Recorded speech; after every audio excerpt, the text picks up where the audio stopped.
where to begin. Colorado gets absolutely throttled, even though the score didn't feel like it. The game sure as hell did.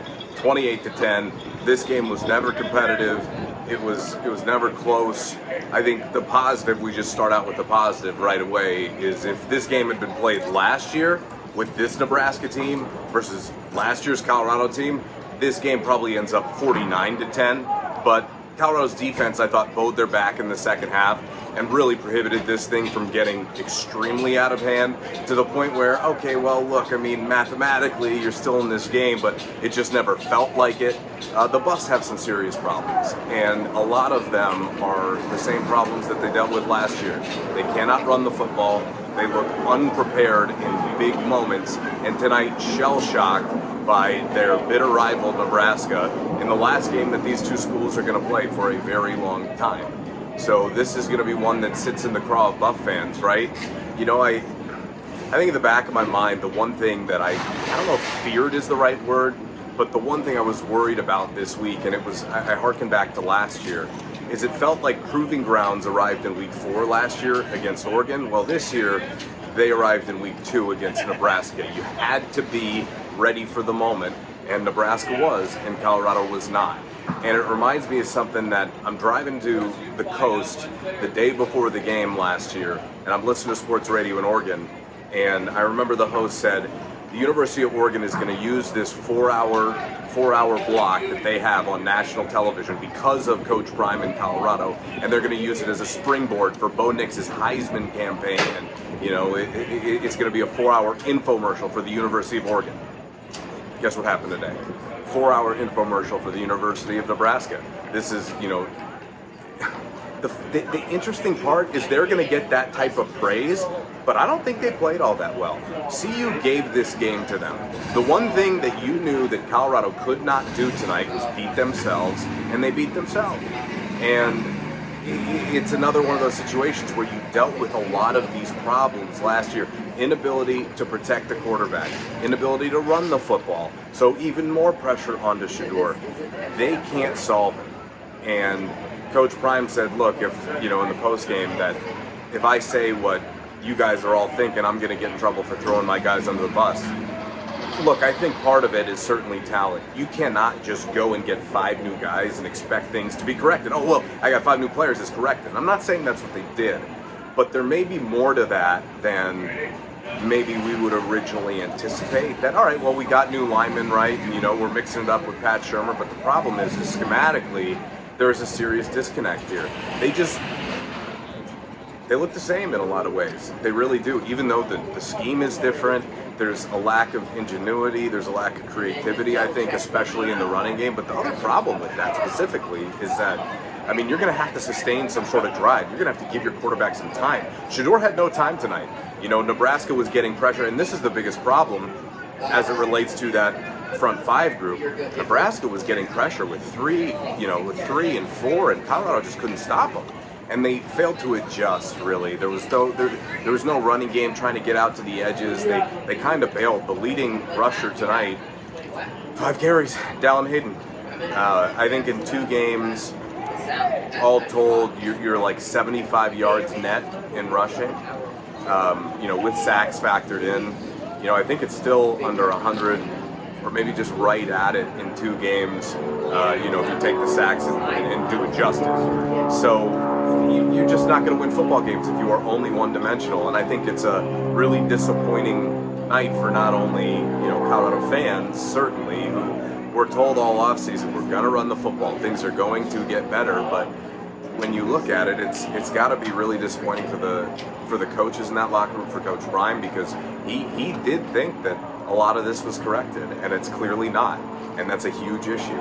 And they're staring at it right in the face, and they can't get over the hump in big games. Now, I will say about this one specifically, it doesn't blow your chance at the Big 12, but, I mean, I think we just saw it tonight. If you're talking Big 12 title with this team, I mean, yeah, okay, you make corrections, get better next week. That is not where your focus needs to be. It needs to be on winning a football game the next week. And You know, we heard similar sentiments from Coach Prime, you know, even to a degree tonight for the first time, talking about chemistry and continuity and how they're struggling to find it. And maybe at first it seemed like maybe they didn't really, you know, factor in that it was going to take a little while because it's simply just a new group of people that, you know, we want instant gratification in life, and certainly with everything on the table this year, it's a massive year. You needed things to be ready to go, and they're just not. And that's going to be a look in the mirror moment. You know, Coach Prime talked about, like, hey, look, you know, if I tell you it was on the lineman, then you know, you're going to say that I threw the lineman under the bus, and he essentially kind of did by saying that, but it wasn't, you know, heavy-handed. He was just being honest, and I respect that. But there's also a part of it for me where it's, as a coach, you have to look internally, and you have to go, okay, so what are we doing that we continue to do that's not delivering us the results that we need? And that isn't something that I can answer. That's only something that people inside the building can answer. Do I have the right people in the right places? Am I emphasizing the proper things? Are we teaching so that everybody understands? Because, you know, I think it's more than just a lack of, like, cohesion. There's more tangible problems here that need to be solved, and they don't know what they are yet, clearly, because if they did, they would have corrected that. I think part of it is talent. Nebraska did just out-talent their offensive line tonight. Tyler Brown, a great young man, really struggled at right tackle tonight. He wasn't alone. Hank Zielinskis was a very, very tough night for him. I thought both of the guards, Benson and Mayer, struggled at times. Seaton gave up some pressures. They didn't play well. And on top of that, they were in obvious passing situations like halfway through the first quarter, because you go down 14-0 after the pick six. And there's some, I guess, internal debate between those of us covering. It looked like that play is so bizarre because it's Draylon Miller split out wide. And look, Draylon Miller, I think, is a good player and you know, I think has a role in this offense. It had to be a miscommunication because in the moment, Shedeur looked very confused, and afterwards he called her a rookie mistake. I don't believe that he was saying it was on him. Even though Coach Prime said it was an uncharacteristic decision he made, I think there was a couple things at play. I think it was probably a miscommunication. I think Draylon kind of like stayed out or maybe ran out. I'm going to have to go back and watch the tape. And Shedeur wanted him to come back in, or at least anticipated it, because that throw was woefully short. Either way, though, tough decision in that area to make such a long throw to the boundary. But it's kind of what happens when you can't consistently run the football and don't trust your offensive line to get that done. So, I mean, again, it's just more of the same. And until they correct some of these issues, they're going to keep hitting them every single week. And it's tough as a coach when you think you've got things buttoned up and you think you're prepared for different situations, and you're just not. And that one is a tough pill to swallow. And quite frankly, nationally, everyone should stop taking the University of Colorado seriously as far as the national conversation. They don't belong in it, quite frankly. They don't deserve it. It doesn't mean that they can't maybe one day this season re-enter, but you're going to have to start stringing wins together. And they suffered a lot of injuries. Shiloh had the arm in a cast, dealing with a broken forearm, I believe. Shedeur got a little bit dinged up. I mean, he just took shot after shot after shot after shot. He had no time. And the other part of it is that when you're, you know, I believe it was, I'm trying to think of the rest of the injury report. They had a couple of guys end up winding up on that, and then Trevor Woods gets ejected. Levante Bentley almost gets ejected, but doesn't. TJ McKinney, actually it was TJ McKinney, not Bentley on that one. The point of the matter is you lose some key pieces, right? Shiloh's probably going to be out for an extended period of time now. Carter Stoutmeyer came in to replace him. You know, Savion Riley was that guy who replaced Cam Silman-Craig last week. So just more juggling. And, you know, I think the one, again, I talk about the positive. The thing that I think is encouraging is that Robert Livingston, at least on the surface, it appears that he's been able to kind of get things under control in the second half. The problem is having to wait to get there. And look, I'm not putting this on him, but it's also one of those things that makes me think back to one of my bigger concerns entering this season. You have a lot of coaches, newer coaches to the staff, that have never done the jobs they're being asked to do. Phil Loadholt, brand new. He's never, ever coached an offensive line as the offensive line coach. I understand that he's had other stops at bigger schools, but until you've done it like this on this stage and had results, it's tough to do. There's going to be learning experiences. You are going to go through growing pains. I've expected this. It's just really unfortunate that you have to deal with it right away and to such a severe degree to make it look like it is last year. And that's frustrating because we've hit it at, like, beat the dead horse and hit it ad nauseum that you have to protect Shedeur.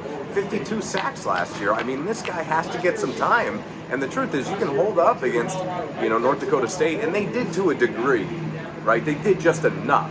Tonight, it wasn't even remotely close. And I think that's where you come away discouraged is, okay, well, you lose this game, which is obviously discouraging, but it's the fashion in which you lost.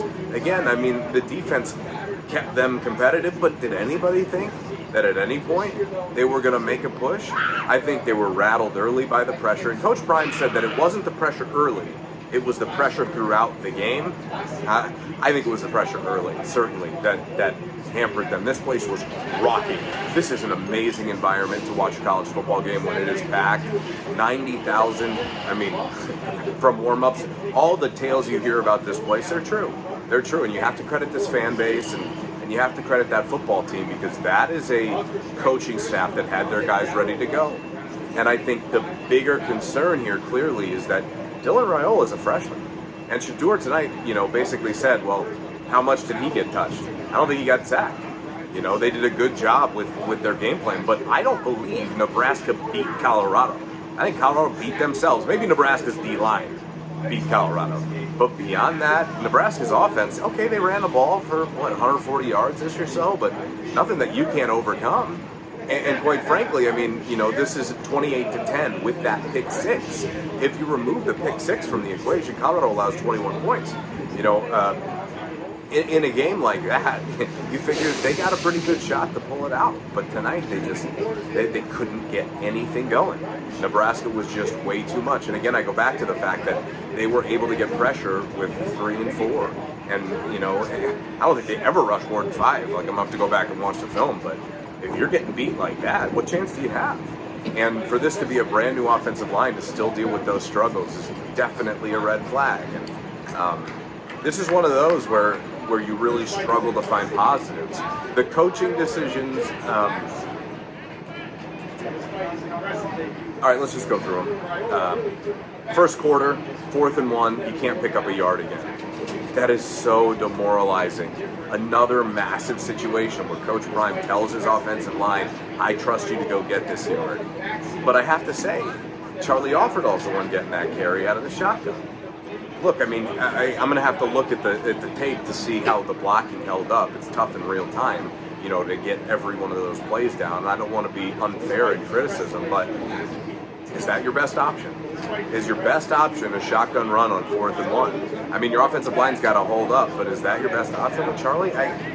You're going to have a hard time selling me that it is. They've got to be done with that experiment now. They do. And Charlie's a great young man, and I like him a lot, and it's nothing against him, but you've got to go with productive players. They clearly don't trust Augustive or Welch or Hood at all. I think Augustive got into the game a little bit. Maybe we see more of that against CSU, because clearly, based upon what we heard in the press conference, Coach Prime essentially alluding to the fact that, well, if Shedeur checks out of a play and Welch or Hood, are in there as a true freshman and they've all of a sudden got to be pass protecting in a critical situation, they don't feel comfortable with that whatsoever because those guys are struggling in pass protection and, obviously have a lot to learn as freshmen. So for me, there's a lot to peel apart here, and answers aren't going to be simple for this one. Although I think talent is a part of it, and then, I guess we can go through the rest of the coaching decisions. So 4th and 1, you go for the yard, like I said in the first quarter. Another situation where he trusts his team, although that's off a giant Jimmy Hork kick return.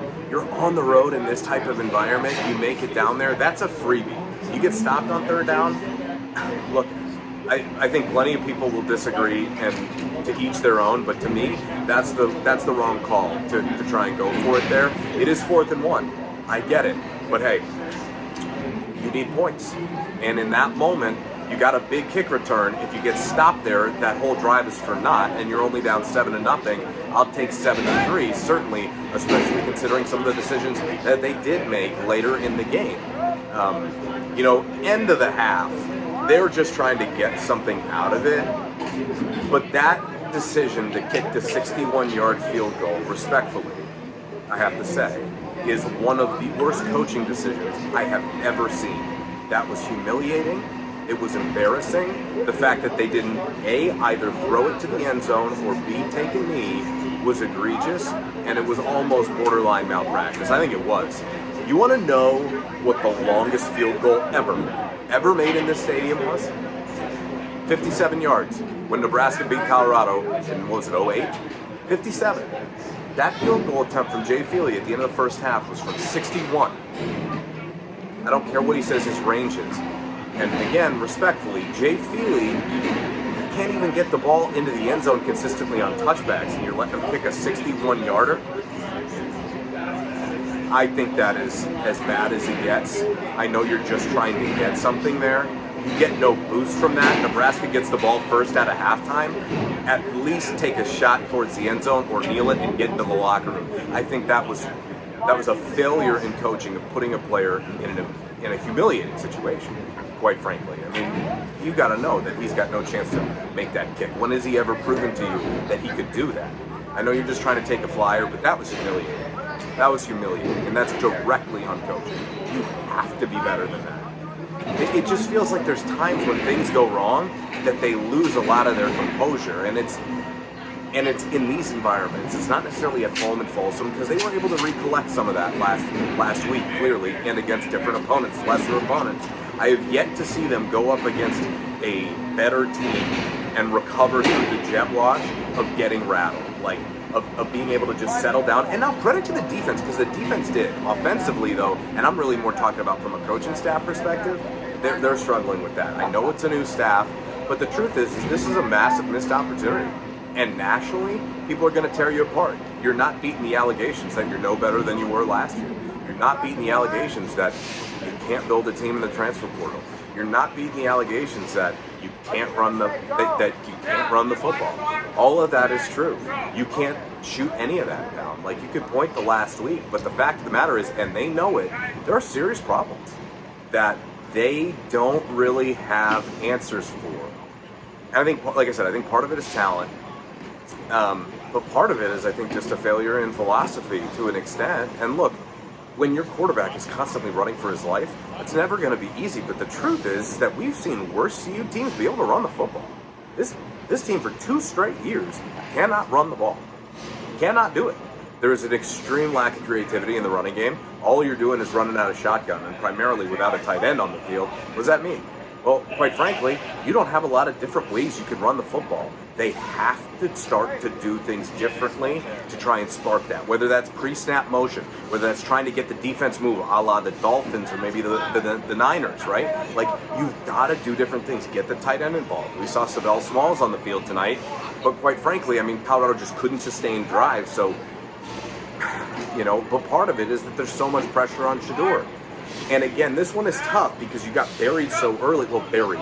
You gave up, you're down 2 scores so early that essentially you're right into obvious passing situations right away. And when you're in obvious passing situations right away, I mean, that's just so much pressure on your quarterback, so much pressure on your line to pass block. And we already know that that's not necessarily a strength, but neither is run blocking. So if you can't pass block effectively, consistently, and you can't run block effectively and consistently, something is wrong. Is it the talent or is it the coaching? And I think if I were Coach Trump this week, I would be going through every position group and I would meet with every position coach, and I would say, is it a talent issue or is it a coaching issue? And you have to be able, as a head coach, to decipher what it actually is, what is going on, and if there isn't the requisite coaching there, that needs to be rectified. You can hire as many assistants as you want. If you don't have the right help in this program, bring it in. They brought in George Hilo late, and I think so far, Robert Livingston this week on the Coaches Show with Mark Johnson credited George Hilo for being his eyes and ears in the box. That's a guy who got here a couple of weeks ago. If that's a type of guy that can help you, like maybe they need some help in that regard. I don't know that it would have helped today. I just think you were rattled. You got dominated. You got hit in the mouth and never got off the mat. Defense did. Offense did. And a lot of that is the offensive line. Shedeur took a bad sack, made a couple of bad decisions. He was not sharp. This probably, let me think about this one. I probably have to go through, but this was probably his worst performance, I thought. He was not very good tonight. He made a couple of big throws. Like, there's some time, I think they go down 21-0, and then they kind of just threw caution to win. I thought they did some good things moving the ball, but it just way too few and far between. And even still, that's the disappointing in this, and the part that kind of kills you is because, again, you held them to 28. This game, they should have 49 points.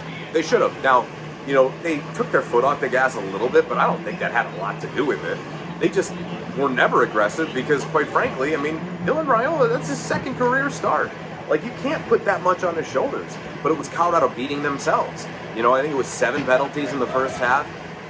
Not as, like, glaring of moments maybe as they were last week on third downs and, you know, on your side of the field where you're about to get off. But it's just the consistency of the lack of discipline from this team. It's not like it was different last week. You know, they only had 3 penalties, but there was still some lack of discipline against a lesser opponent.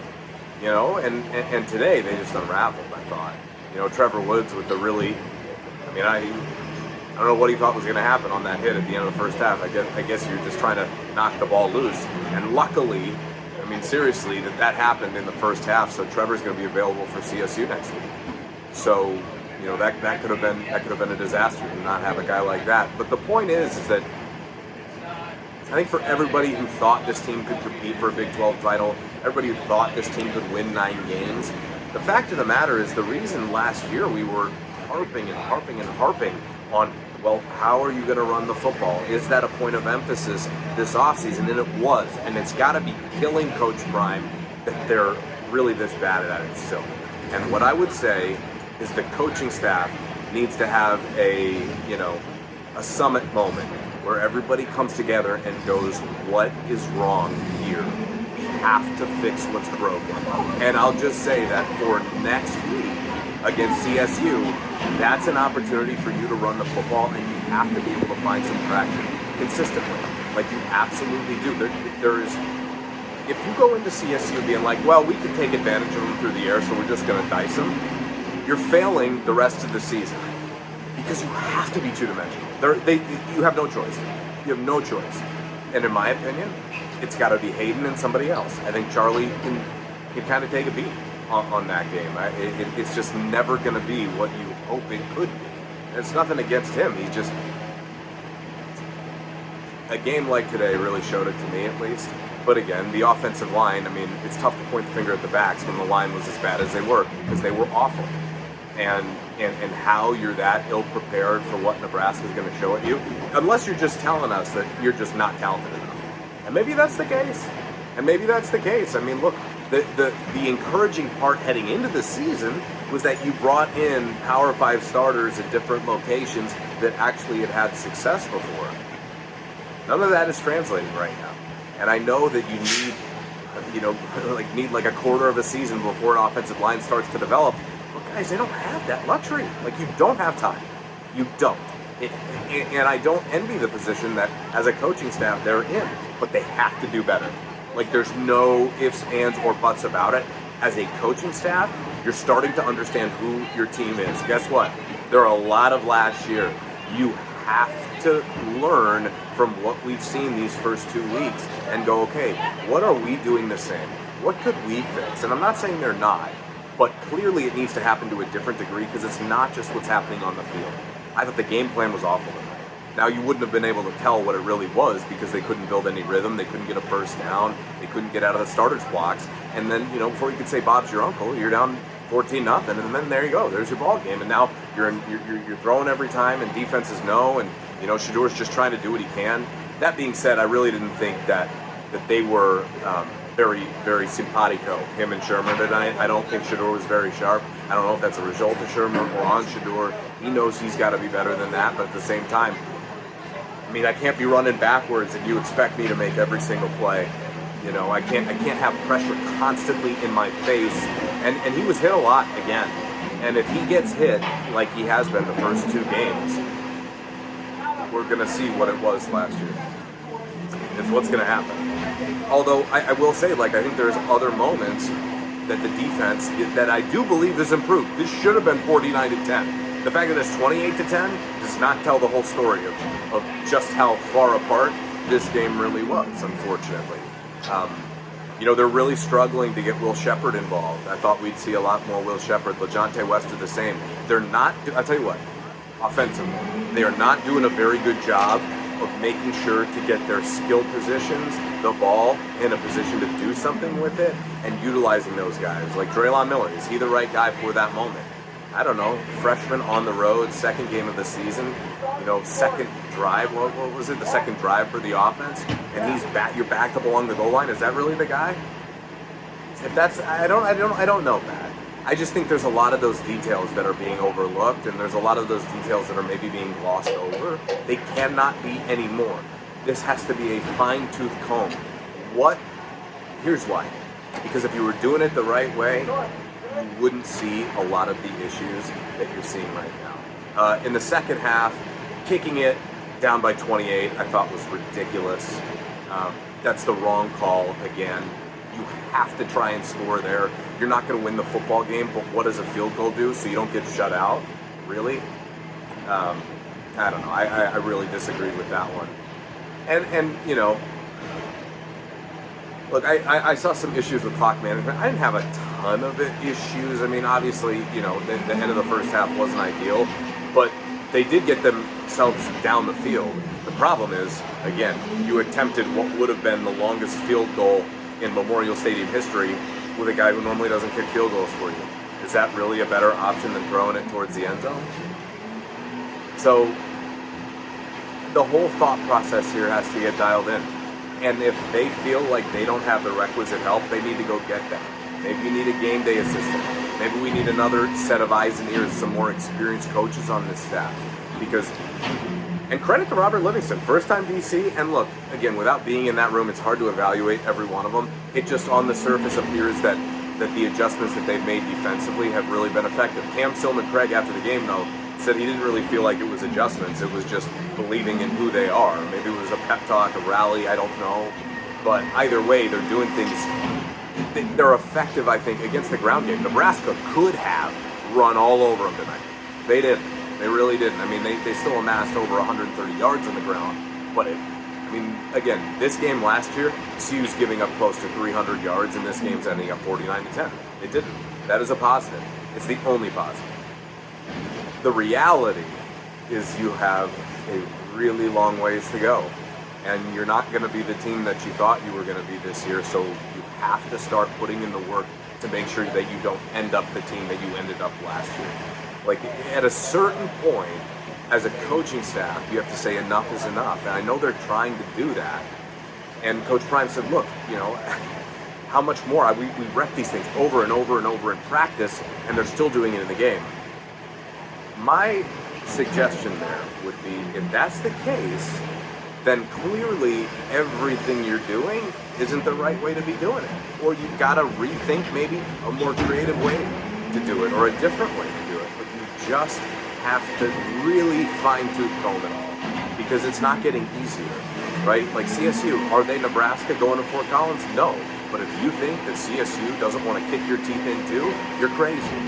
So, again, I'm sure there's a lot. Going back and watching film, it's going to be a lot easier to tell. It's going to be an ugly game to rewatch. It felt in a lot of ways, like right away, it felt like Oregon last year. It's like, you're down 14-0 before you can say Bob's your uncle. I mean, what are you going to do? And then it kind of felt like USC, because they were driving there a little bit after they got down 21. They got to look to see what they were doing there. I don't know what they decided. It looked like Shedeur was calling things more. Like, there weren't tons of false starts, and I thought procedural errors. I'm going to have to go back and look at the total value, but that really I didn't think was a problem for them tonight. It was just about literally keeping guys in front of you on the offensive line. And it sucks to still have to do that, and I talked to Coach Prime, or at least I asked him after the game if these are the same issues. And I asked Shedeur if these are the same issues. And Shedeur said he has to watch film and he has to watch tape. And, Coach Prime talked about the pressure of the game. And then Shedeur talked about, what did he say? He said, being ready. Like a lot of the transfers into this program have never been asked to do this much on this kind of a stage. And you don't really know until, bolts start flying who's made for it and who's not. Now that being said, you've got to recognize that you've got a team now, after seeing it for 2 weeks, that there are some guys that are not ready for the moment. Identify who they are and why they aren't, and if they aren't, you've got to find other options, or at least try them moving forward. Again, the biggest trap that they could fall into going to Colorado State is just going, Shedeur, just sling it all over the field. Let's get 500 yards. Travis have another 2-touchdown game. Like, that would be a colossal mistake. Is that a good way to win? Should you win that way? Yeah, but it would prove nothing to me about this team. Nothing to me. Shedeur could go out there, throw for 450 yards next week, 3 touchdowns. It would mean nothing if that was all you did and you still only rushed for 50 yards in the game.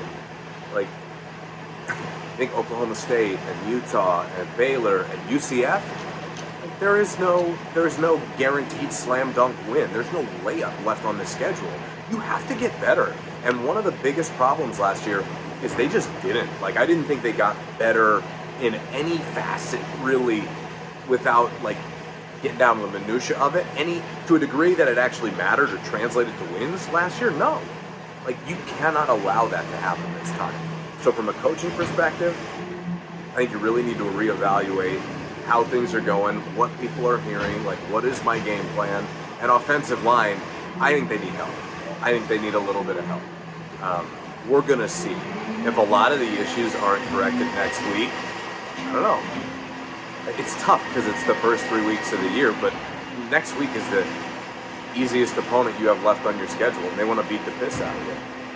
I heard Torrey Horton got a little bit banged up tonight, which is basically their entire offense. But again, if you just go, well, we'll run the ball after we get a big lead next week, if that's the way it goes, I think you failed. I do. You can't keep falling into that trap. Like, there's a couple of things here that keep popping up, no longer can get ignored, no longer can get written off as, oh, we'll hopefully get better. Put your hands on it and go through it. Either way, though, I think there's a couple of things to take away. They're just not that team, right? Like Shedeur, that dude. Although did not play like it tonight, at least in my opinion. He didn't get much help from his line. Travis, that dude. I don't know how. It's tough because he plays a dependent position. I thought he was fine. Like, there wasn't anything dynamic that he did tonight. But beyond that, like, there's too many question marks still.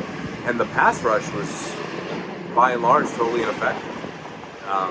Which was supposed to be revamped, and that's got to be frustrating. And maybe the lesson there is, well, the only way to get truly better in the trenches is to develop them over a period of time. Like, maybe we can add one good transfer to a rock-solid defensive front. Now, obviously, they don't have choices now. You got to find a way to get this group and make them better. But the fact of the matter is the things that you wanted to do. You wanted to stop the run better. I would say they've done that. So mission is somewhat accomplished there to a degree, but significantly better than it was last year. That's the biggest improvement year over year, run defense. The running the ball, it's like they're struggling. I'm struggling with words because they're struggling to such a degree that I really haven't seen, even from some god-awful CU teams. You just have to be able to run the football. Like, what is not being taught there is the schematic thing. Do we need to get up under center? Do we need to add some pistol? Guess what? I would suggest having other things to go to. Because when things did not go right this week, it was a default 5 wide. We're just spreading them out. And what happens there? You got 5 guys that can't block 3 or 4 in the first place. And now you got no help outside of those dudes for your quarterback. And if you can't hold them up, then what are you doing? You just run into this. It's just... Again, it's the old cliche of the definition of insanity is doing the same thing over and over and over again and expecting a different result. Even though it's not technically the definition, that's just the saying. That's happening here to some degree. And again, I'm not behind the scenes. I don't know. That's only for the coaching staff that can answer that, truthfully. But they've got to start to do things differently with a real intention. You can't just say it. You can't just say you're going to run the ball. It's like, okay, well, we didn't. Here's what we're going to do. We're going to mix in some pistol. We're going to install this week. Maybe a little bit more under center. Maybe a little more pre-snap motion. The problem is you are who you are. Except if you just say, we are who we are, well, I guess we're going to throw our hands up. Hopefully we can get better at the way we're doing it. Probably going to fail at a certain point. You have to start to try and change the approach. It just has to be altered a little bit. And again, they know more football than they've forgotten more football than I will ever know, is the phrase. But the fact of the matter is, Iowa State went into Iowa today and won, right? Like this happens all across the country where schools, lesser teams are at least competitive. Like if CU had come out, lost 34-28 because of a late touchdown, but they fought like hell, you'd feel a lot different. You lose 28-10, and again, how they held them to 28 at the end of the day really is because I don't think Nebraska played very well. CU just beat themselves so badly at the outset that Nebraska was able to take advantage. And look, you spot a team, multiple score lead, and you can't move the football. It's all she wrote. So a very sobering night for the program. Look, I thought that they had made some more progress than where they were. The team that I'm seeing right now is basically the team that I saw when things got tough last year. And if that continues, you're going to end up with a lot of similar results to what you saw last year. Coach Prime said in these moments he's got to try to find positives. Man, this is a fire in the hole moment for the program because nationally, jig's up. Right? Like the jig is up. Like nobody's going to respect you at all as a national contender. All people are going to talk about are that Travis Hunter and Deion Sanders are elite players. They'll probably throw Jimmy Horn in the mix, but they'll say Colorado has nothing outside of that, right? And can you blame them? I mean, maybe if we knew it, but at the end of the day, results are what matter. You're going to be judged based upon wins and losses, and right now, it doesn't look good. On top of you losing games. Even last week, like you fought through some adversity, but did anybody feel comfortable coming off of that win? And if you did, maybe you should ask yourself now, maybe I was too comfortable. So, look, I think they got outcoached, flat out. I think they got outplayed. What else is there? And that can't keep being a theme. Like North Dakota State, I don't know if I would say they were completely outcoached, but they were at the outset. Now they bounced back. But they also should have bounced back. They're more talented than that group. They're more competitive than that group. In a game like this, like if you already know that you've got some weaknesses you're going to have to deal with, and maybe, okay, I'm going to be behind the 8 ball here or there, right? And maybe I'm not as talented. Our front isn't as cohesive as what Nebraska's D-line is going to do. Man, you got to find a way to scheme things differently and try to help people instead of just expecting them to get it right. Like at a certain point, and this is why I talked about manufacturing wins so much last year and this year. What does it mean to manufacture a win? It means you're 3-4 steps ahead, trying to put guys and trying to strategize and trying to put guys in the best positions. And it's tough when you have so much going on that you're trying to deal with discipline. You're trying to deal with, are we lined up correctly, right? You're trying to deal with, Shador's getting killed out there. Every time we snap the ball, it's a fire drill. Like, that is a lot, which is why I say maybe there's some help that needs to be brought into the program, like in another advisory role.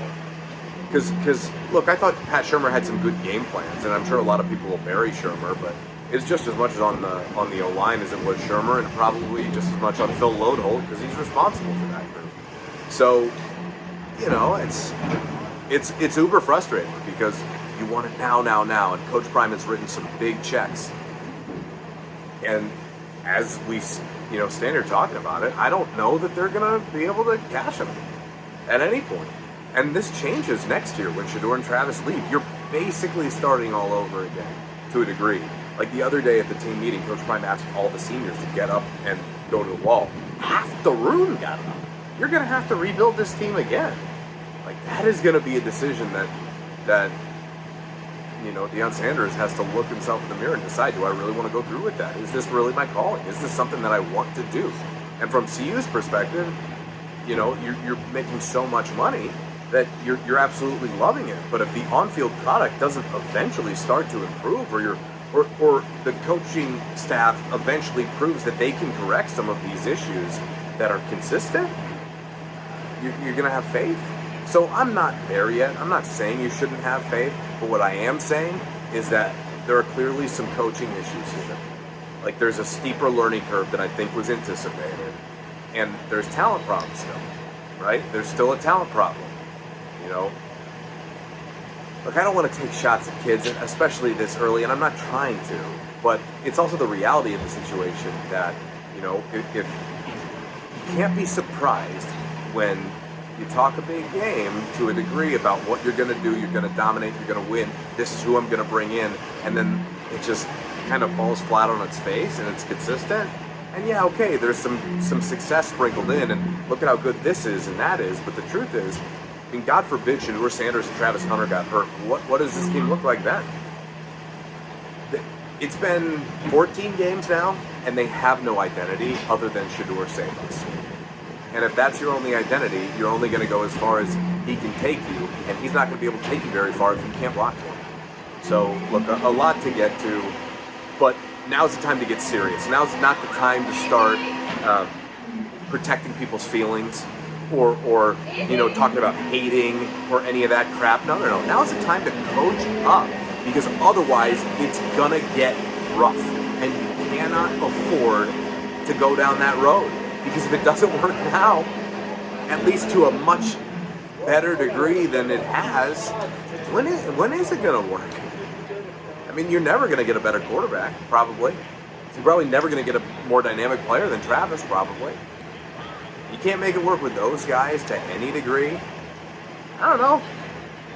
When is it going to work?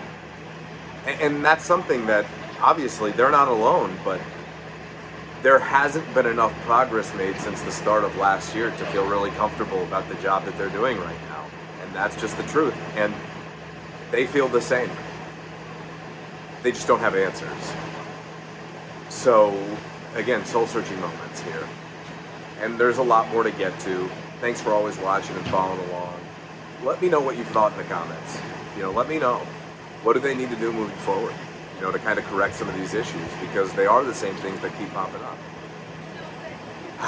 From Lincoln, Nebraska, maybe ever? Last time ever? I don't know.